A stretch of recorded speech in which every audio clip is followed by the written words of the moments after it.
প্রিয় দর্শকবৃন্দ, স্বাগত জানাচ্ছি আজকের বাংলাদেশ প্রতিদিন অনুষ্ঠানে।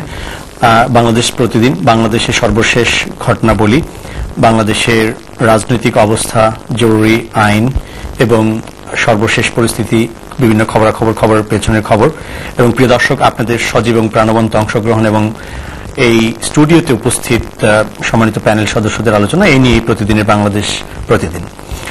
প্রিয় দর্শক, আজকে আমার সঙ্গে স্টুডিওতে উপস্থিত রয়েছেন, প্রথমেই বামে রয়েছেন জনাব এম এ গনি। জনাব গনি সর্ব ইউরোপীয় আওয়ামী লীগের সাধারণ সম্পাদক, আপনাদের সকলেরই পরিচিত। জনাব এম এ গনি একজন প্রাজ্ঞ রাজনীতিবিদ। জনাব এম এ গনি, আপনাকে স্বাগত জানাচ্ছি। ধন্যবাদ।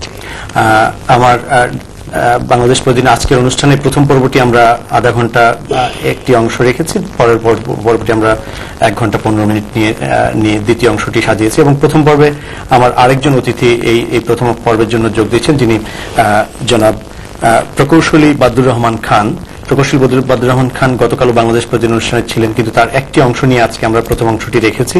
তিনি মালয়েশিয়া বিএনপির সভাপতি এবং এশিয়া প্যাসিফিক অঞ্চলের বিএনপির প্রধান সমন্বয়কারী জনাব প্রকৌশলী বাদুর রহমান খান। আপনাকে স্বাগত জানাচ্ছি।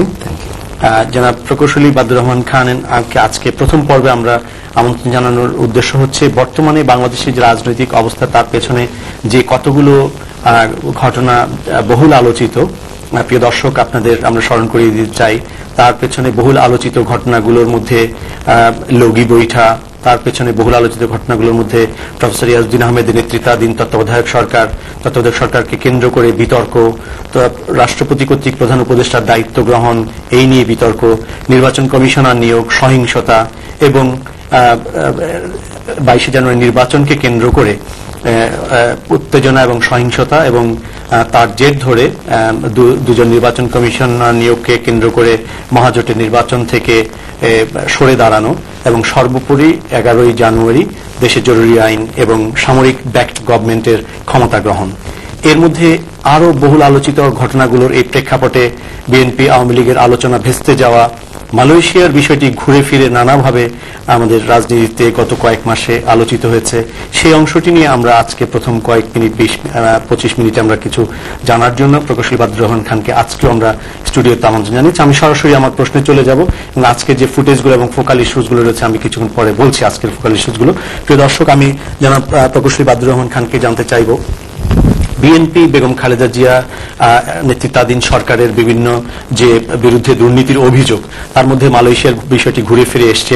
মালয়েশিয়াতে অর্থ পাচারের অভিযোগগুলো এসছে বারবার এবং এর সঙ্গে যতটা না বেগম খালেদা জিয়ার নাম উচ্চারিত হয়েছে তার চেয়ে অনেক বেশি উচ্চারিত হয়েছে তারেক রহমানের নাম, যিনি বিএনপির যুগ্ম মহাসচিব হিসেবে দায়িত্ব পালন করেছেন এবং তার মালয়েশিয়া একটি যোগাযোগ ছিল বলে বিভিন্ন সময় অভিযোগ করা হয়েছে এবং সংবাদপত্র এবং মিডিয়ায় এসছে। বাদুর রহমান খান, এই সম্পর্কে আমি আপনার প্রথম স্টেটমেন্টটি জানতে চাচ্ছি। পত্রপত্রিকায় যে খবরগুলো এসছে এটা আসলে অনেকটা রাজনৈতিক।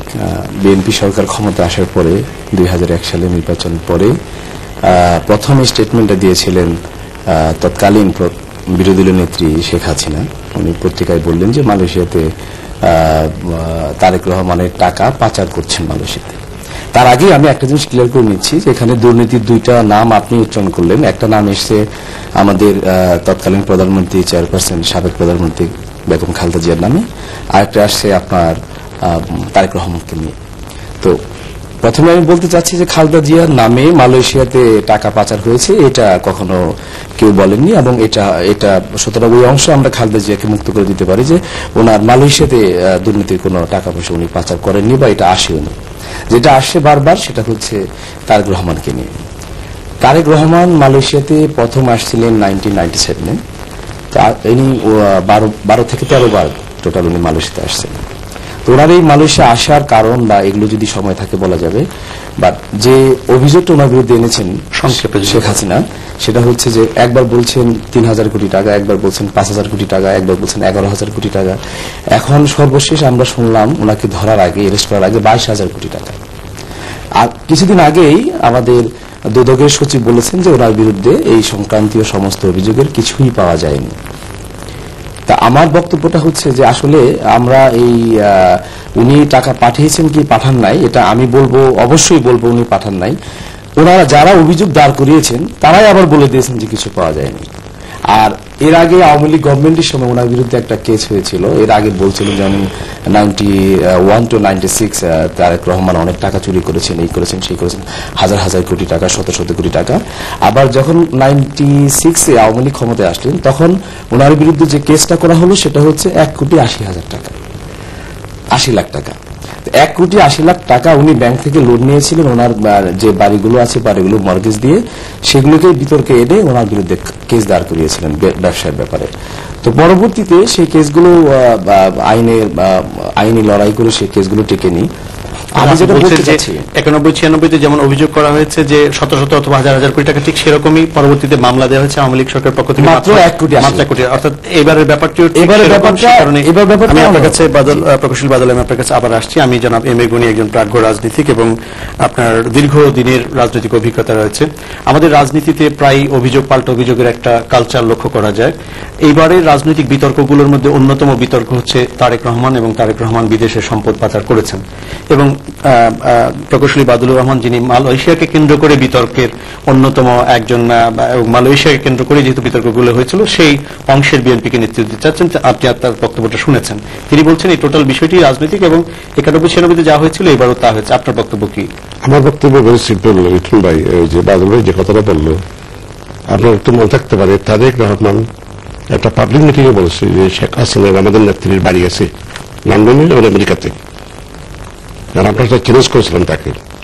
কিন্তু একটা জননেত্রী শেখ হাসিনা মালয়েশিয়াতে আমাদের একটা ইন্টেলিজেন্স ব্রাঞ্চে কাজ করে, এই কথাটা ঠিক নয় যে সে টাকা পাচার করে, টাকা পাচার করেছে। এখন যে কথাটা হলো, যখন একটা কেস আপনি করবেন, you must be documentary evidence, এবং দুদকে না হলে ওকে কারাগারে রাখতো না। তারা আস্তে আস্তে সব ডকুমেন্ট যখন আনবে, যেদিন ফাইনালি, সেদিন তারা বলবে যে দিস ইজ দ্য ডকুমেন্ট। তার জন্য আমার মনে হয় ঠিক এমনভাবে উড়ে যায়, চলবে না যে কিছুই করেনি, নিশ্চয় দেয়ার সামথিং দেয়ার। এই ব্যাপারে আপনারা কি কোন প্রমাণ ইতিমধ্যে জাতির উদ্দেশ্যে প্রকাশ করেছেন কিনা? আমরা যখন কেসটা করেছিলাম তখন তো অ্যান্টি কারাপশন কাজ করতে দেওয়া হয়নি মোদিন সাহেবকে। অ্যান্টি কারাপশন সে যে বলছে যে যত ফাইল দিয়েছি আমরা, সেই ফাইল ফেরত আসেনি। During that period of the government anti corruption was absolutely useless. তারা কোনোদিনও সে পৌঁছে যেতে পারেনি। অ্যান্টি কারাপশনের চেয়ারম্যান নিজেই বলেছে, এটা তো সবাই জানে। আমি আপনার কাছে আবার আসছি। জনাব বাদলুর রহমান খান, আপনি যে কথাটি বলছিলেন যে এটি সম্পূর্ণ একটি রাজনৈতিক অভিযোগ এবং এর সপক্ষে আপনি দুদক সচিবের বক্তব্যটি উল্লেখ করতে চেয়েছিলেন, কিন্তু রাজনৈতিকভাবে একটি অভিযোগ যখন দাঁড়িয়ে যায়, জনাব গনি বলছেন যে এর জন্য অপেক্ষা করতে হবে তদন্ত শেষ না হওয়া পর্যন্ত কি ব্যাপারে। তো সেই ক্ষেত্রে তিনি এখন প্রায় বেশ কয়েক মাস জেলে রয়েছেন এবং তিনি এর আগের সরকারের সময় বিএনপি এবং 4 দলীয় জোট সরকারের সময় তিনি মন্ত্রিত্ব অথবা এমপি আমরা কোথাও প্রাতিষ্ঠানিক পদে না দেখলেও তিনি ক্ষমতা ব্যবহার করেছেন, অথবা রাজনৈতিকভাবে যেটি সমালোচিত হয়েছে যে তিনি ক্ষমতার অপব্যবহার করেছেন। এই ব্যাপারে মালয়েশিয়াতে শিল্প প্রতিষ্ঠান গড়ার যে অভিযোগটি এসছে অথবা কোম্পানি গঠনের যে অভিযোগটি এসছে, সে ব্যাপারে আপনার বক্তব্য কি? আমরা যারা বাইরে থাকি, বিশেষ করে লন্ডন, আমেরিকা, মালয়েশিয়া বা এইসব দেশে এই সমস্ত অভিযোগগুলো বুঝতে খুব সুবিধা। আপনি যখনই বলবেন যে একটা কোম্পানি গঠন করেছেন, এটা রেজিস্টার অফ কোম্পানি থাকে সেখানে, তো এখানে এটা দেখা খুব সিম্পল। একটা লয়ারকে অ্যাপয়েন্টমেন্ট দিলে, একটা সেক্রেটারিকে অ্যাপয়েন্টমেন্ট দিলে 2 মিনিটের ভিতরে আরওসিতে গিয়ে by name, by passport number এটা বের করা যেতে পারে, খুব সিম্পল। এখানে বিতর্কের কোনো কিছু নাই। বাংলাদেশে রাজনৈতিকভাবে এটা বিতর্ক হতে পারে, কারণ বাংলাদেশের মানুষ খুব প্রপাগান্ডাকে খুব সহজেই তারা হয় বিশ্বাস করে, না হয় আলোচিত করে। এখন সেই প্রপাগান্ডা জনাব গনি যেটি বলেছেন যে তারেক রহমান সাহেব নিজে, তিনি সাবেক প্রধানমন্ত্রী শেখ হাসিনা, তিনিও একজন সিনিয়র রাজনৈতিক নেত্রী, তার সম্পর্কে বলেছেন যে তার ইউকে এবং ইউনাইটেড স্টেটসে বাড়ি আছে, অর্থাৎ সেই অভিযোগ তো আপনাদের দলের বিরুদ্ধেও এবং আপনাদের নেতাদের বিরুদ্ধে রয়েছে। হ্যাঁ, আমার বক্তব্যটা হচ্ছে যে আমি যদি আমার কাছে কোনো প্রুফ না থাকে, আমি এই প্রুফের সপক্ষে বক্তব্য দেব না। আমি একটা অনুষ্ঠানে বাংলাদেশে গিয়েছিলাম, যেখানে তারেক রহমান নিউ ইয়র্কের একটা অ্যাড্রেস সহকারে একটা বাড়ির নাম বলেছিলেন, যদিও সেই সংক্রান্তীয় প্রমাণিত আমার কাছে নেই, আমি শুনেছি। আর শেখ হাসিনা যেরকম, যদি ব্যাপারটা এরকম হয় যে তারেক রহমান একটি মিথ্যা অভিযোগ শেখ হাসিনার বিরুদ্ধে দিয়েছেন, তাহলে ওটা যদি এভাবে বলা হয়, প্রমাণ নাই, তাহলে তারেক রহমানের বিরুদ্ধেও যদি কোনো সাক্ষ্য প্রমাণ বা কোনো প্রমাণাদি না থাকে, তাহলে সেটাও মিথ্যা। এটা ভাইস ভার্সা, দুটি পলিটিক্যাল স্টেটমেন্ট হতে পারে। আমার বক্তব্য হচ্ছে, যেটা গনি ভাই একটু আগে বললেন, আমি ওনাকে